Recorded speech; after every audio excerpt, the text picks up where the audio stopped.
dapat ma-interview natin si John Lee, no, yung isang whistleblower o concerned citizen na inulat natin na kung saan ay na-witness niya yung dayaan o discrepancy sa Butuan, naalala ninyo. Pero mga kababayan, ang ating breaking news ngayon, ito kapapasok lang talaga to like 6 minutes ago. Kakasend lang nito sa atin. Yes, share natin. Mga kababayan, ito ang kahindik-hindik na dapat talaga magkaroon ng manual counting sa nakaraang halalan at dapat talaga ulitin ang pagbibilang. Bakit kamo? Hindi lang sa national, kung hindi pati sa local. Di ba? Meron na kasing mga na-proclaim, di ba? Katulad na lamang sa Cebu, na-proclaim na, I think si Governor elect Pambari 4. Then mga kababayan, based dito sa analytics ng NAMFREL, right? Ang voter turnout, okay, is 81.56%. Tandaan ninyo, 81.56%. So, meaning, okay, ang registered voters, okay, na nakatala sa COMELEC ay 68,431,965 registered voters. So, kung 81, you do the math, kumuha kayo ng calculator. Kung 81.56% ang voter turnout, meaning ang bumoto, according sa computation na binabasa ko, this is from NAMFREL, 55,810,625. Okay? Out of 68,431,965. Ilan ang overvotes dito? Okay? Ayon din sa tala, ang overvotes ay umabot ng 18,217,636 votes. Okay? Almost 32.48% of all those cast. Hindi pa kasi tapos ang bilangan up to this day ngayon. 'Di ba? I think may may mga binibilang-bilang pa. So dito sa report na ito, kailangan natin talagang tutukan kasi nakita natin yung mga pangdaraya, 'di ba? At mga kababayan, nakita ninyo ang vote buying, nakita ninyo ang kaguluhan itong mga nakaraang araw. So tignan natin to kasi kapapasok lang to, hindi ko pa siya very reliable information. I think na-post na rin ni attorney nakita ko to tignan natin kaya attorney Raul Lambino ang patungkol dito sa overvotes na ito. So tignan natin kung pinost na to. Alright. Wala. Ewan ko saan ko nakita yun. But anyway, sinend sa atin na mayroon daw 18 million na overvotes.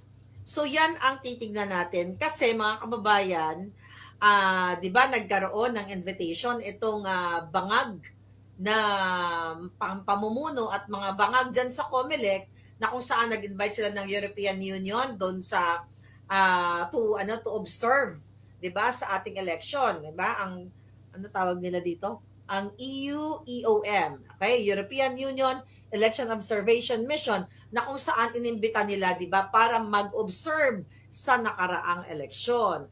Ang sabi, magkakaroon ng access itong mga European personalities na ito para tignan kung yung tama ba yung pagboto, tama labang dayaan, or kung ano-ano pa man, 'di ba? Pero alam niyo, may report actually yung EU, okay? Yung EUEOM, na kung saan mga kababayan na pinakita nila, 'di ba? Na talagang mayroong kahina-hinala. Nakita nila yung vote buying, nakita nila yung mga krimen, mga karahasan, barilan, 'di ba? Alam niyo 'yon. 'Di ba? Nagkagulo, nakita nila 'yon sa iba't ibang bahagi ng bansa. 'Di ba? Ngayon, ano pa ang ginawa nila? So nung araw ng eleksyon, ang ginawa ng COMELEC, hindi sila pinapasok, 'di ba? Sa loob ng mga precinct o mga presinto kasi nga all of, like urgent yun eh. Pinag-usapan namin ni Attorney Glenn na on that day, nagbago ang COMELEC, yun na ng desisyon na teka muna, wag kayong pumasok kasi ito ay labag daw sa batas. Where in fact, prior sa kanilang invitation, ang pagdating niya ng mga e-observer na yan, mga kababayan, ay sinabi nila na magkakaroon ng laya itong mga e-observers na kung saan titignan nila kung mayroon ng discrepancy dito diyan sa Pilipinas. So, ngayon, mga kababayan, ilan ba ang naitala na i-record na mga namatay? I think dun sa araw, yung mga nakikita nating balita, maybe less than 50 or 30 plus, maybe 30. 30, ayan. 30 plus yung mga, what do you call it? Mga insidente o mga nasawi. According dito sa kanilang report, ayan, tignan natin dito. So, more than 30 ang mga nagurgur, di ba? Na mga kandidato at election of, mga officials. So, ang ibig sabihin, mga kababayan, ipinakita ng bangag na administration na ito ang malupit na mga pangyayari o karahasan na naganap sa ating bayan diyan sa Pilipinas kung mahal, Pilipinas yung mahal na talagang nagkaroon ng gurguran at hindi nga finalo ng COMELEC yung kanilang agreement, yung kanilang mission with EU na tignan, okay? Bawat mag-observe. Kaya nga sinawag sila e-observer para tignan kung meron ba talagang dayaan, kung meron talagang discrepancy ang mga makina. Nasabi nga ni Attorney Glenn na heat stroke yung mga makina, di ba? Well, hindi pala si Attorney Glenn. Ang nagsabi niyan? Si Garcia. So, na heat stroke yung mga makina, yung during pag-vote ni Attorney Raul Lambino, di ba? Mali ang lumabas at hindi lang siya at marami pang iba. So, ngayon, mga kababayan, hindi nga nagawa yung kasunduan ng EU at ng COMELEC para mag-observe. Kaya ngayon, ano ngayon ang masasabi nitong mga bangag na administrasyon na ito? Sige nga, ang sabi nila, mag-invite tayo ng mga observer kasi ganito para maging honest to goodness o maging transparent itong ating eleksyon. Pero pagdating ngayon ng mga observer, ay hindi naman nila pinayagan. So, ang ibig sabihin, mga kababayan, ay talagang dapat, okay? Dapat na talagang magkaroon ng, I think nanawagan din si Pastor Kibuloy, through Attorney Torion, na magkaroon ng recount. Kasi kung may 18 million na overvotes, okay? Kung merong 18 million na overvotes, according dito sa report na ito, mga kababayan, anong ibig sabihin nito? So, hindi natin alam yung panaginip ko na binawasan ng 5 million votes si Attorney Vic Rodriguez. Saan nilagay? O baka more than that, pati si Attorney Jimmy Bondo. Kasi napaka-imposible pumasok yung dalawang hunghang. Imagine mo, ang OFW votes natin is majority pasok. Majority dun sa mga lugar. Pasok yung Duterte 10. Tapos pagdating sa Pilipinas, although sa Cebu, ang mataas din ng, turnout, ng result ng ating Duterte 10 sa Davao at sa iba pang mga areas. Pero ito'y ito dapat wala munang, na ngayon, May na. Pero dapat talaga magkaroon ng mano-manong bilangan. This time, dapat i-push nyo yan. Yes, Cebu, nanalo ang Duterte 10. Okay? Right? Sa part ng Cebu. So, saan ang galing itong 18 million votes na ito kung ito ay mapatunayan na nagkaroon talaga ng 18 million votes? Diba? Hindi ko na-check yung, later na lang, mga kababayan. So, ito ngayon, yes, recount. Kaya, tayo naman, actually nagawagan si si Congressman, si Senator-elect Marcoleta na i-proclaim na raw yung 6 na top 6, 'di ba, na Senate, na senatoriables or Senator-elect. Mga palangga, para sa akin, at for sure para sa inyo na nagagalit, ang dami nagme-message sa akin, Miss Maharlika, bakit binoto ko si Attorney Bondok, si Attorney Vic, ganyan-ganyan, sila Attorney yung 30 nga, bakit ganito ang result, da.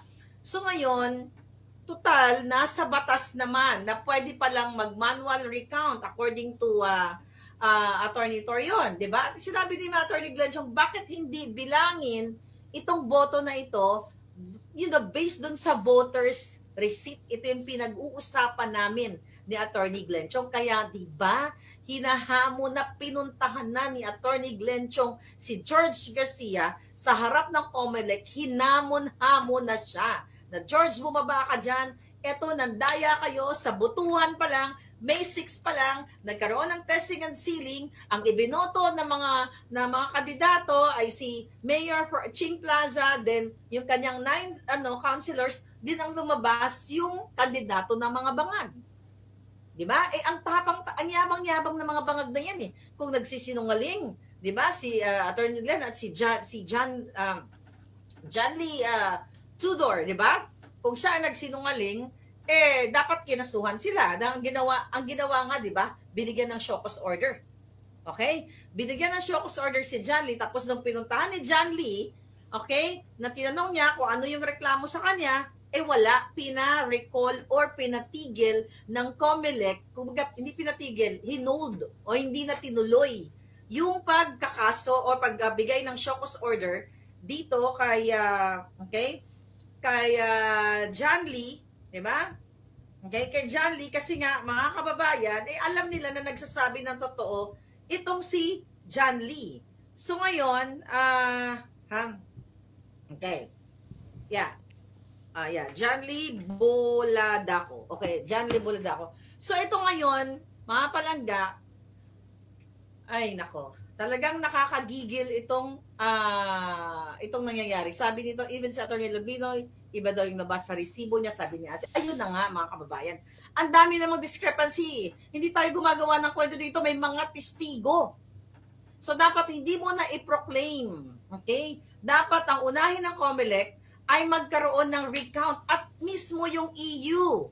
Alright? Yung EU, yung observer na yan, dapat i-push din nila, although yun, mga ibang lahi yan, I don't know kung wala naman din karapat, wala din namang power yung mga yan, kahit i-push nila, dahil hinarangan nga sila, di ba, ng COMELEC para tumingin sa bawat makina. At sinabi nga ng mga observer na talagang dihado yung mga wala sa pwesto dahil yung mga incumbent o yung nakapwesto, yun yung may kakayahang mag-vote buying o eto yung ginagamit ang pera ng bayan, ang pondo ng bayan para pangbili ng boto. 'Di ba? Good thing na lang itong si Cebu Governor-elect na si Pam Baricuatro, kahit walang according sa kanyang interview ay talagang ang kanyang wala siya mga big donors. Kumbaga ang mga nag-donate lang sa kanya yung mga paraphernalias, election paraphernalias, 'di ba? So ngayon, ito po ay malinaw, nag-jive, nag-match yung observation ng foreign, ng EU, na talagang kahina-hinala kasi last minute, pinigil yung kanilang pagpasok dun sa mga presinto para makita sana kung ano yung nangyayari, kung anong dayaan ang ginagawa nila. Manual recount, sabi ni Amor. Exactly. Ano daw? Yes. Manual recount. So, 18 million po. Hindi biro yun, mga kababayan, ng 18 million na overvotes. Tignan natin, baka may bago na namang eksena dito. Ngayon, anong gagawin nyo ngayon? Tatangalan tayo. Okay? Ano to? Okay, iba. Ngayon, tatangan na lang kayo? Hindi na lang kayo makikipaglaban. Hayaan nyo na lang. Nakitang-kita na yung pandaraya.